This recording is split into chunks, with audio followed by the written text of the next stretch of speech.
Olá, sejam todos bem-vindos. Esse é o mini curso Catalogação do Inventário Arquivístico da Música Erudita em Vitória. Eu sou Moacir Teixeira Neto, professor da Acordes Centro de Música e Artes, uma escola de música sediada aqui na cidade de Vitória, e esse projeto conta com o patrocínio do Fundo de Cultura da Prefeitura Municipal de Vitória e da Secretaria Especial do Turismo do Governo Federal. Espero que todos gostem deste nosso mini curso.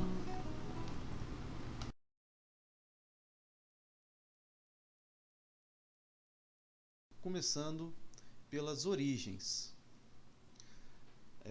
O título agora chama-se Peruás e Caramurus. Na verdade, os peruás e caramurus são nomes de peixes, né, bem conhecidos aqui do nosso litoral, do nosso mar capixaba, mas também eram nomes de congregações religiosas. A gente sabe que uma das primeiras organizações culturais que a província do Espírito Santo teve foram as ordens religiosas que se estabeleceram aqui a partir logo em seguida da nossa colonização, mas fundamentalmente no século XVI, e se organizaram no século XVII. A gente tem aqui as mais importantes, são os jesuítas, os carmelitas, os franciscanos, a Ordem do Rosário e os beneditinos. Na imagem, vocês estão vendo aqui um templo jesuíta, né, que na verdade é o Palácio Santiago, que hoje é a atual residência oficial administrativa, né, do governo do Estado do Espírito Santo. Essa igreja que aparece do lado direito da foto era a igreja de São Tiago, uma igreja jesuítica. O prédio todo, na verdade, é jesuítico, né? Ele forma uma quadra jesuítica de 4 lados, sendo que um dos lados é a igreja, sendo a parte do frontão e a nave principal da igreja. Os outros lados são a residência dos jesuítas, né? A gente tem exemplos parecidos, como por exemplo na igreja e residência de Nova Almeida, né? Que segue o mesmo padrão arquitetônico e está lá de pé até hoje. Em Anchieta também a gente tem um exemplo da arquitetura jesuítica, que é a igreja, a matriz lá de Anchieta, que está quase toda de pé, mas uma parte da residência já caiu. E em outros lugares a gente tem apenas a igreja jesuítica, como por exemplo Nossa Senhora da Conceição em Guarapari, da qual só sobrou a igreja e, segundo estudo, só foi construída uma parte da residência. A gente consegue ver os alicerces até hoje lá. Mas vamos lá, voltando a falar aqui das ordens religiosas, talvez uma das mais conhecidas, além dos jesuítas, são os franciscanos, né? A gente tem o convento da Penha, que ele é de origem franciscana, e também tem o convento de São Francisco, na cidade alta de Vitória, que é de origem franciscana. Então todas essas ordens religiosas, elas contribuíram muito para os primórdios da nossa música e da música erudita. Não diria uma música erudita, mas uma música, digamos, uma música que era usada com fins religiosos. Todas essas ordens tinham conjuntos orquestrais, grupos, pequenas bandas, né, sinfônicas, que faziam a parte musical nas missas, nas celebrações, né? A gente tinha as missas que eram totalmente musicadas naquela época, era uma característica. Então, eu atribuo às ordens religiosas um primeiro grande impulso para a nossa música. É daí que a nossa música vai se desenvolver. Então temos aqui os primeiros compositores capixabas, os primeiros compositores que se destacaram, né? Eu destacaria principalmente o último que está nessa lista, que é o Dr. Arnulfo Matos.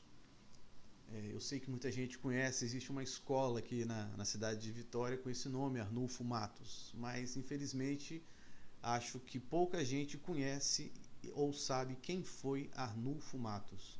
Possivelmente o Dr. Arnulfo Matos foi o primeiro grande intelectual capixaba. Ele vinha de uma família abastada, né? Teve uma educação bem próspera para aquela época, para os padrões da época, e chegou a ser secretário de educação do governo do estado. Mas, fundamentalmente, o Dr. Arnulfo era um compositor de música erudita. Recentemente, em alguns trabalhos que nós tivemos a oportunidade de participar, foram descobertos verdadeiros tesouros desse compositor. Obras centenárias que estavam se perdendo, né?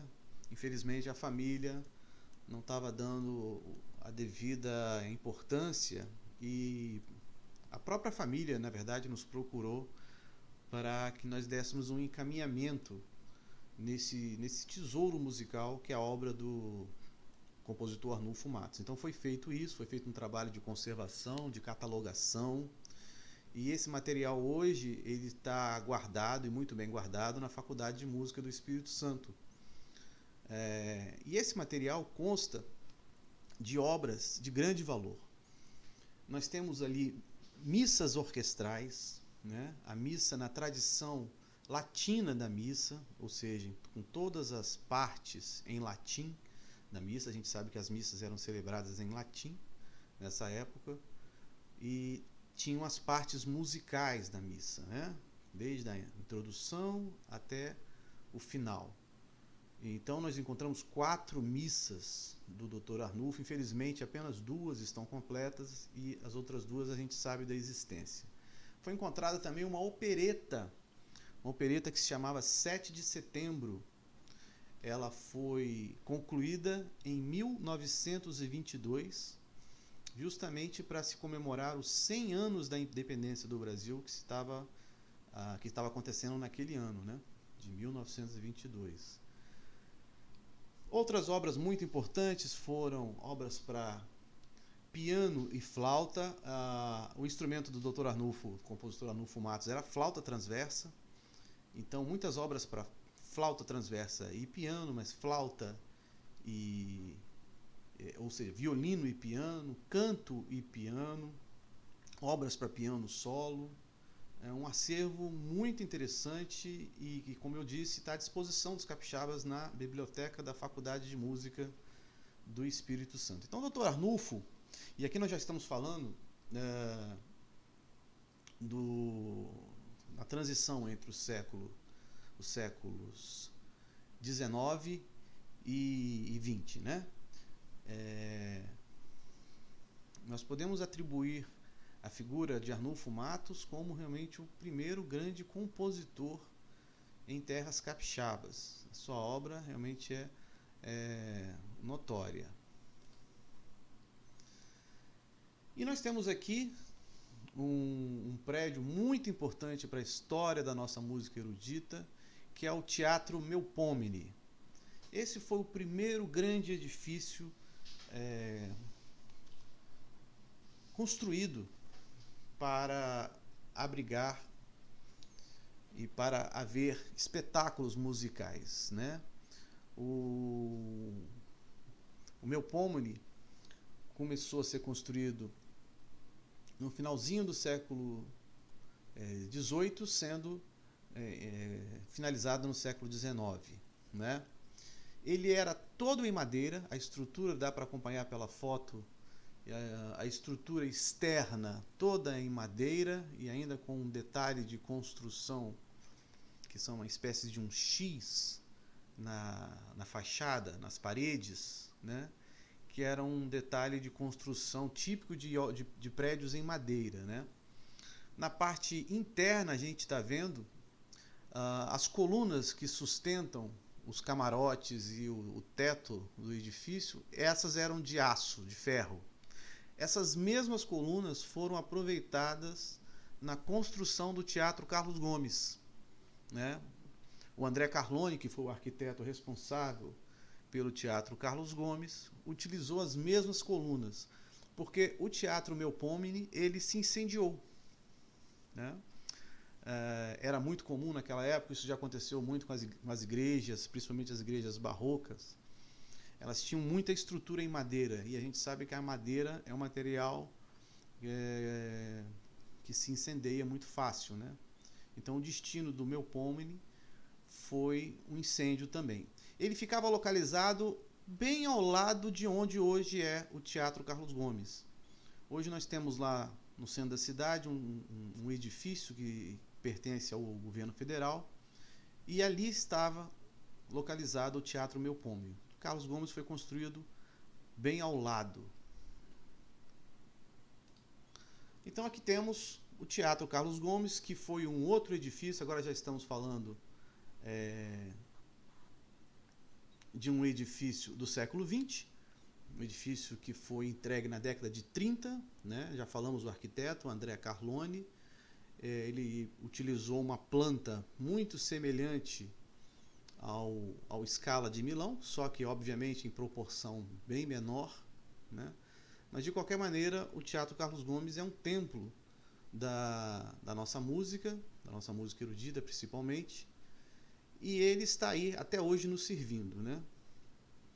Passando às vezes por reformas, reabre, mas está aí nos servindo e cumprindo a sua função. E nessa época, estamos falando aí de meados do século, de início do século XX, o Espírito Santo já precisava de uma casa de espetáculos desse porte, né?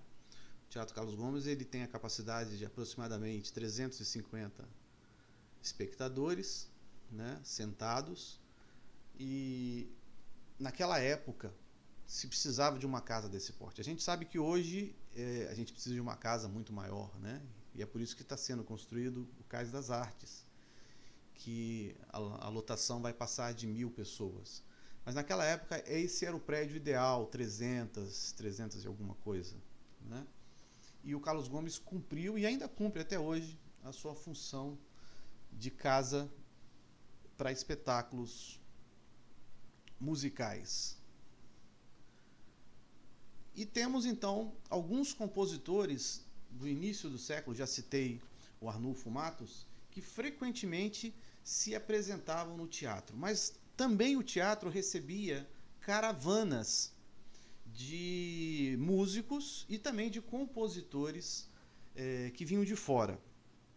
Alguns até mesmo de fora do país.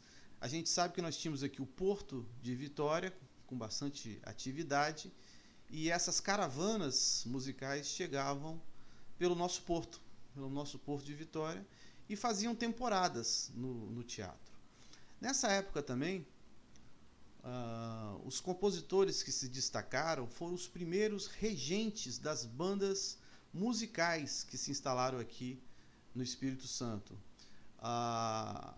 As bandas da Polícia Militar, depois do Corpo de Bombeiros, foram as primeiras instituições que demandaram uma política de cargos para músicos fixos em seu corpo de funcionários, né? Porque havia demanda, havia agenda para apresentações musicais. Então chegamos agora na década de 50 do século XX, mais precisamente em 1954, aonde nós temos aqui um ponto decisivo para a evolução da nossa música capixaba, né? Que foi a criação, o surgimento, primeiramente do Instituto de Música do Espírito Santo, e depois da Escola de Música do Espírito Santo. O decreto do governo Jones dos Santos Neves foi assinado em 5 de maio de 1954. Então, estamos falando aqui de uma instituição que já conta com 66 anos de funcionamento, né? A antiga EMES e hoje atual Faculdade de Música do Espírito Santo Maurício de Oliveira, ela começou a funcionar com o propósito de oferecer uma educação musical para a comunidade capixaba e também uma proposta de oferecer uma graduação musical para essa sociedade. Começaram a surgir, principalmente nas famílias de elite no estado, a necessidade de formação de músicos, principalmente de pianistas, cantores e também violinistas. Então a Escola de Música do Espírito Santo, a atual FAMES, funcionou durante muitos anos, com esses 3 cursos de graduação. Apenas com esses 3 cursos de graduação, ou seja, piano, canto e violino. E essa história só foi mudar no final do século XX, mais precisamente em 1992, com a criação dos cursos superiores de bacharelado de música em mais instrumentos, né? Instrumentos que estavam de fora desses 3 que já foram citados. Então foram criados os bacharelados também na área de cordas friccionadas também em viola, em violoncelo, cordas dedilhadas em violão, contrabaixo, flauta transversa, saxofone, enfim, uma gama muito mais completa de instrumentos que foram criados a partir de 1992. E a pessoa responsável por isso, a gente não pode deixar de citar, é a saudosa professora Sônia Cabral, que hoje empresta o nome para a nossa sala de concerto, a nossa mais nova sala de concerto aqui no estado, que está localizada ali na Cidade Alta, num prédio ao lado, ao lado do Palácio do Governo, que nós já falamos sobre ele, que é o antigo Colégio São Tiago, né? Só de curiosidade, ali também onde hoje é a sala Sônia Cabral, ela já foi antigamente uma igreja, que se chamava-se Igreja da Misericórdia, que ficava em frente à Igreja de São Tiago.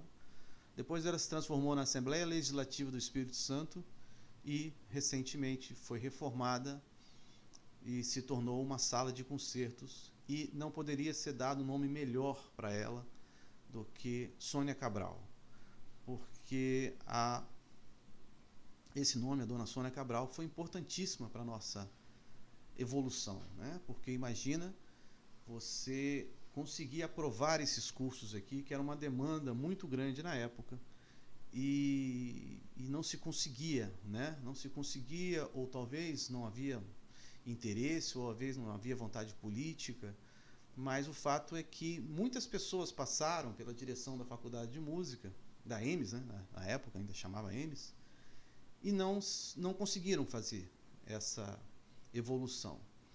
E a dona Sônia Cabral conseguiu fazer 2 revoluções eu diria, né?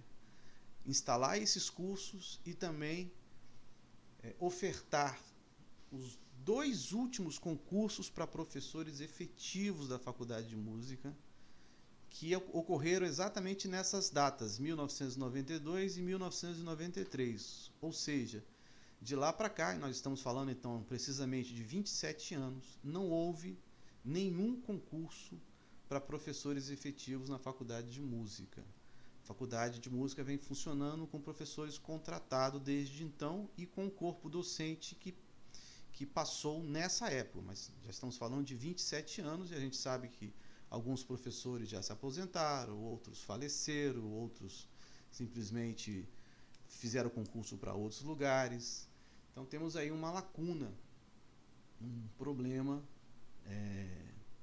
na principal instituição cultural de música do Espírito Santo. Ok, vamos seguindo. E agora vamos falar do nosso primeiro, digamos assim, grande homenageado, o violonista Maurício de Oliveira. Como que o Maurício se encaixa nessa trajetória? O Maurício nasceu no início do século XX, 1925, vem de uma família simples, da cidade de Vitória, e teve suas primeiras lições musicais, e ao violão principalmente, ainda na adolescência. O Maurício, pouco a pouco, foi se tornando um grande intérprete no violão. E isso é uma proeza que nós reconhecemos e temos que admirar muito, porque estamos falando de uma época em que o ensino do seu instrumento, o violão, ainda era muito precário no Brasil. O primeiro curso superior de violão no Brasil só foi surgir na década de 60 em São Paulo. E aqui em Vitória, apenas na década de 90, mais precisamente em 1993. E o Maurício, então, conseguiu ter uma formação autodidata, obviamente, pelas razões que eu falei agora, mas uma formação de qualidade, chegando a ser compositor, um compositor de mão cheia, como dizemos, intérprete, outro intérprete de mão cheia. E o Maurício também tinha uma habilidade que eu acho muito importante nos instrumentistas, que era a da pesquisa. Então, o Maurício foi um dos primeiros violonistas a gravar a obra integral de Heitor Villa-Lobos para violão. E isso era uma proeza na época. Até hoje eu diria que isso é uma certa proeza, você tem vários fatores envolvidos nessa questão, mas o Maurício conseguiu gravar isso, e isso está registrado. O grande fato que marcou a sua obra e a sua carreira foi uma premiação internacional, mais precisamente em 1955, na Polônia, onde ele foi condecorado com um prêmio pelo governo polonês com a sua famosa Canção da Paz. E o Maurício, então, projetou o violão no estado do Espírito Santo e no Brasil. Com certeza, um músico que abriu as nossas fronteiras e os nossos caminhos. Essa foto que vocês estão vendo maior aí é uma foto icônica para mim. Possivelmente eu estava nessa foto, que são os famosos e fantásticos concertos que o Maurício oferecia para o público capixaba no Teatro Carlos Gomes, sempre lotado, como vocês estão vendo. E o Maurício sozinho, de terno sempre branco, muito bem alinhado, com o seu violão. Era um espetáculo, e nessa época eu devia ter por aí uns 16, 17 anos, e para mim era uma coisa imaginável, assim, impensável, Como que apenas um violão e um violonista cativaram tantas pessoas, Realmente uma foto icônica para mim.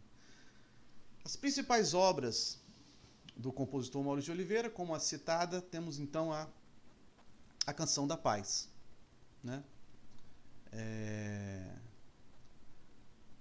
Canção da Paz, então, que foi premiada em 1955 na Polônia. Mas também temos outras obras importantes. Eu destaco os 2 concertos em Lá maior e em Lá menor.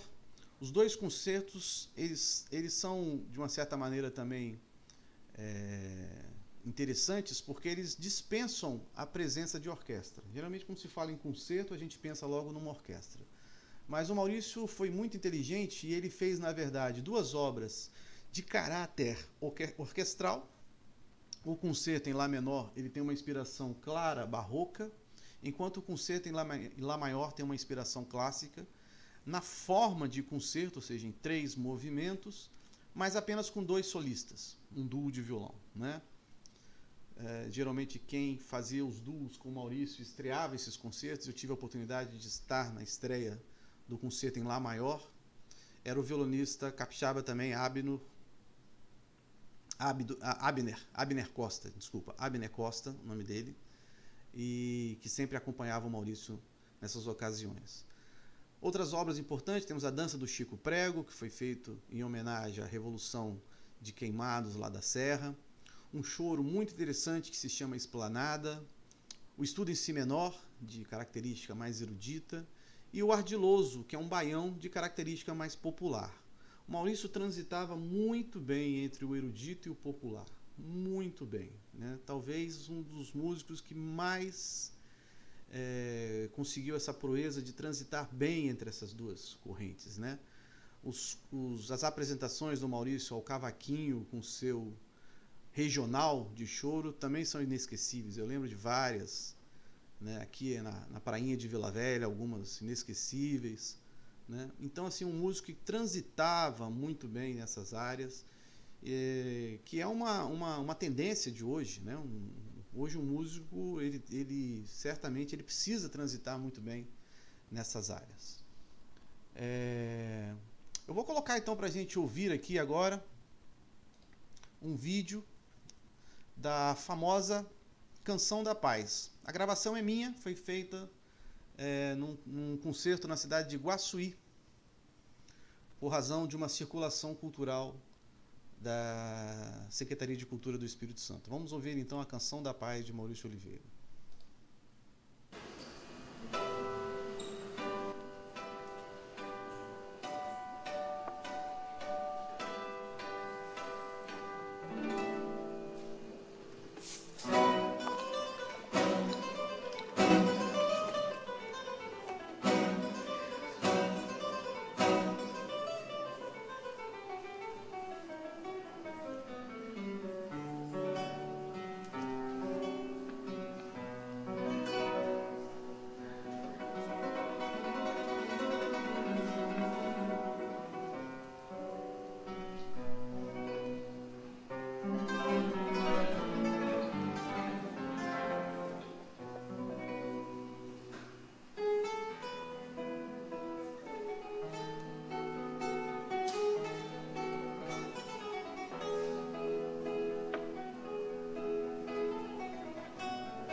Ouvimos então a Canção da Paz, do compositor Maurício de Oliveira, uma interpretação minha no Teatro de Guaçuí, em 2009, uma circulação da Secult. Bom, agora vamos à nossa segunda figura, que é o compositor Marcos Anandré, compositor vilavelhense, morador da cidade de Vila Velha. E o Marcos, assim como muitos músicos capixabas, está ligado diretamente a essa tradição do violão, através do Maurício de Oliveira, e essa tradição dessa música, desse instrumento aqui no Espírito Santo, né? O Marcos utiliza o violão nas suas composições, embora ele componha para vários instrumentos, mas usa o violão como ponto de partida, né? Ele frequentemente me fala que ele imagina suas obras através das cordas de um violão. E assim saem obras para quarteto de cordas, até obras para piano, obras para orquestra, através do violão. As principais obras do compositor Marcos Anandré primeiramente, a Fantasia Asa Branca. Essa obra foi premiada nesse ano de 2020 no Festival da Rádio MEC do Rio de Janeiro. Ela chegou a ser finalista, né? Um trabalho conjunto meu com o Marcos, eu fui intérprete, a obra chegou a ser finalista do concurso, uma proeza aqui para o nosso estado, né? Mas também o Marcos tem um leque muito grande de composições. Uma outra obra muito interessante, também premiada aqui em um festival na UFES, são as 3 Odes à Sabedoria. Recentemente foi lançada as 12 Valsas para Violão, uma sonata para piano, que foi estreada agora também nesse ano em Portugal. Duas recordações, que são duas obras para violão, 2 trêmulos para violão, que foram semifinalistas no mesmo concurso lá na Rádio MEC no ano passado. Então o Marcos fez uma dobradinha aí, 2019 e 2020, com obras premiadas. Uma sonata para clarinete e violão. E, finalmente, uma obra que ainda está inédita, que é o Concerto da Penha, em homenagem aqui ao Convento da Penha, para violão e orquestra. Vou colocar aqui para a gente ouvir a sonata para clarinete e violão, numa interpretação fantástica de 2 jovens músicos, alunos aqui da Faculdade de Música. No violão, Matheus Rosenthal, e na clarineta, a jovem musicista Cindy. Essa obra foi gravada durante o Festival Internacional de Violão, que aconteceu ano passado em Vitória.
Aí então a sonata para clarineta e violão do compositor capixaba vilavelhense Marcos Zanandrea. É uma obra muito interessante, como vocês puderam perceber, uma obra de caráter contemporâneo, mas escrita primorosamente para os dois instrumentos, né? E muito bem tocada também. As obras do Marcos têm essa característica, ele é um compositor, às vezes, com uma inspiração muito serena, muito tranquila, de caráter romântico até, religioso, e em alguns momentos outras obras de caráter contemporâneo, né? Vou colocar aqui um pedacinho de uma obra, que também é gravação minha, que já é um caráter mais romântico, né? É uma das recordações que eu citei anteriormente. Essa peça foi gravada em um DVD, e foi gravada na cidade de Guarapari, na igreja de Nossa Senhora da Conceição.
Então nós ouvimos aí uma das recordações do compositor Marcos Zanandrea. Bom, vamos seguir. E aqui nós apresentamos outros compositores capixabas também, ou capixabas de nascimento, ou que se radicaram aqui no Espírito Santo, e que tem uma produção muito interessante e que talvez seja motivo até de outros minicursos, né?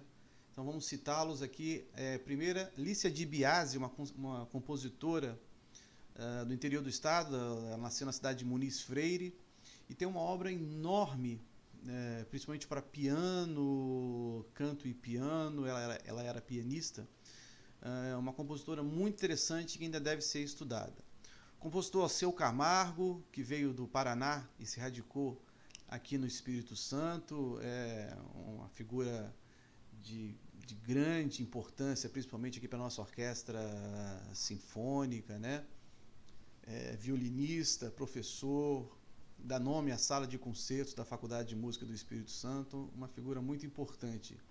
Uma outra figura muito importante, a professora Terezinha Dora, que viveu muitos anos, viveu até a sua morte aqui na cidade de Vila Velha, né? Terezinha tinha uma obra muito centrada nas tradições do folclore capixaba, uma figura muito importante também. Outro compositor muito importante que eu destaco é o compositor Carlos Cruz, compositor capixaba da cidade de Vitória, que se radicou no Rio de Janeiro e tem uma produção muito importante, tanto na música erudita quanto na música popular. E mais recentemente, talvez a maior promessa da composição capixaba, o jovem compositor Marcelo Rauta, compositor do sul do estado, mas que agora reside também na cidade de Vila Velha, né?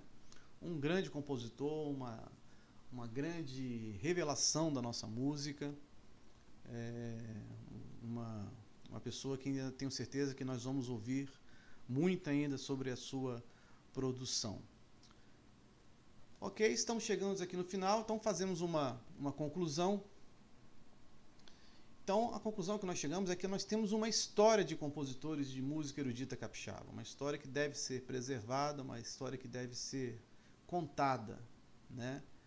e tomara que outros trabalhos como esse ou publicações possam engrandecer essa trajetória, né? Nós temos também músicos preparados aqui, né?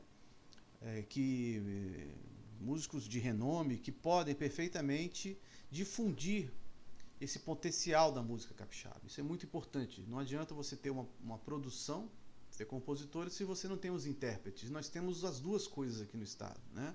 O trabalho da Faculdade de Música ela é exemplar. Nós também temos um trabalho agora recente da Universidade Federal do Espírito Santo, através do curso de música também, que vem contribuindo com novas promessas. Então nós temos esse material humano que é muito importante. Temos uma produção, seja em obras, espetáculos, livros, gravações, e sobre esse acervo de música erudita. Então é muito importante que nós temos, além dos compositores, além dos intérpretes, nós temos produção de material. Isso é muito importante, né? Agora, o que ainda... aqui uma coisa muito importante, as leis de fomento que o Estado vem praticando na cultura vem ajudando muito a essa evolução, né? Essa política do governo de Estado, através de editais de cultura, e hoje esse minicurso ele não deixa de ser um desses editais, é um edital emergencial, mas é sim um edital de cultura. Mas nós temos aqui os editais de cultura da Secretaria de Estado da Cultura, nós temos os editais das municipais, das cidades aqui do Estado. Essa política vem ajudando muito ao crescimento e à produção de obras e materiais da música erudita, né? E talvez o que falte ainda para a gente, um curso superior de composição e regência. Essa é uma lacuna aqui no Estado, né? A gente sabe que a Universidade Federal tem um curso de composição, mas é em uma área específica. Não é em composição e regência, que é onde se forma compositores, maestros. Talvez essa seja uma lacuna que nós temos aqui no Estado do Espírito Santo. Muito bem, eu espero que todos tenham gostado do nosso minicurso e que ele tenha servido para um maior entendimento das origens da nossa música erudita aqui no Estado do Espírito Santo, especialmente na cidade de Vitória. Gostaria de agradecer a atenção de todos e até uma próxima oportunidade.